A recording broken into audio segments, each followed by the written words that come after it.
Here to help us break down some of the looming questions regarding the royal saga is One America's Chloe Salsameda. So, Chloe, this is a fitting tribute, I guess, to say. What's the tea? Why do you make me do this? It seems right. I don't know. You're right. We'll enjoy it for the moment.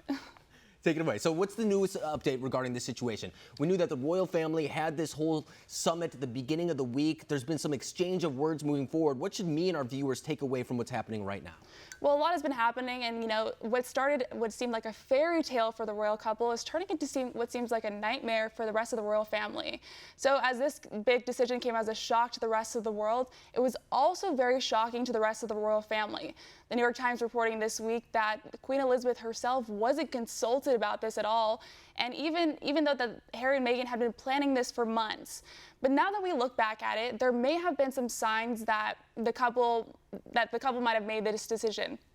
The first being that we know that Harry and Meghan have been in the spotlight for a lot of their lives. Meghan herself has been an actress and has been in the spotlight on the red carpet, but she wasn't used to this royal spotlight. So she said that she's had trouble adapting to that new lifestyle, adapting to those new responsibilities, and she mentioned that in an interview back in October.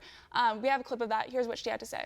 You add this on top of just trying to be a new mom or trying to be a newlywed. It's yeah, well, I guess, and also thank you for asking, because not many people have asked if I'm okay, but it's a very real thing to be going through behind the scenes. And the answer is, would it be fair to say not really okay, as in it's really been a struggle? Yes. So fast forward to this week, the Queen calling a crisis meeting, and that meeting consisting of several parts. So at that meeting, the royal families talked about, will Harry and Meghan get to keep their royal titles? So they're the Duke and Duchess of Sussex, but now that they're taking a step back from their royal duties, will they get to keep holding onto those titles? The second being, now that they're taking a step back from the royal duties, what will their responsibilities be now? What will they have to continue participating in? And they already have roles now, but will they continue playing those out, in the future? And probably the biggest factor of that meeting was their finances. So Harry and Meghan say they want to be more financially independent, but as we know, Harry and Meghan get money from the Queen. The Queen gets money from British taxpayers, but now that they're taking a step back, will they still be eligible for that money moving forward? Also, if they're not eligible for that money, what types of deals will they be able to make outside of Buckingham Palace so that they can still have an income? Right, and just to interrupt you for a second, I mean, we were hearing in the earlier reports that there are instances where they want to start maybe their own fashion line or their own products lines. And that's something too that, I mean, apart from what they do with the royal family, it also does bring up some kind of concerns as to how much degree of separation there is between their private life and their public life. Because as you mentioned right there, it's important to note that their security is still very much so in interest of the royal family. I mean, if they were ever kidnapped or anything like that, it would be a major scandal. I mean, they can't just be walking down the sidewalk to get their tea like you and I do. I mean, it's a very different situation when it comes to them. But regarding this whole topic too, I think you very much bring up the right point, is what comes next. I mean, we've heard, for example, that they want to go between the UK and North America. And if they were in North America, of course, I believe Markle was born in Los Angeles, but she lives in Canada.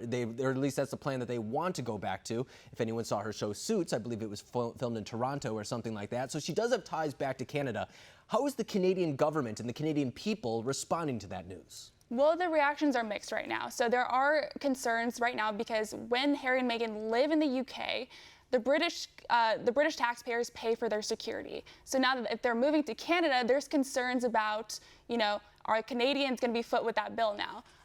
But aside from that, there are concerns all around the country about if it's even legal for them to move to Canada. One of Canada's biggest newspapers, the Globe and Mail, releasing an editorial this week basically saying that the Canadian government should not welcome Harry and Meghan into the country. They point out that if Harry and Meghan do move to Canada, it will break a law that keeps Canada separate from the British monarchy, which used to rule over Canada.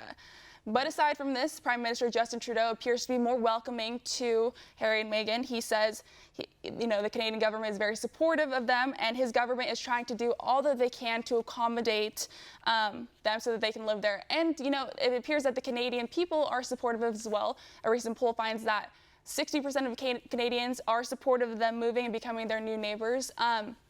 But going back to how they will make money, we're already kind of getting a glimpse of their future projects. So Prince Harry is working on a project with Apple TV and Oprah to make a series for Apple TV Plus, and that's coming out this fall. And we know Meghan is an actress as well, and it looks like she's trying to get back into that business.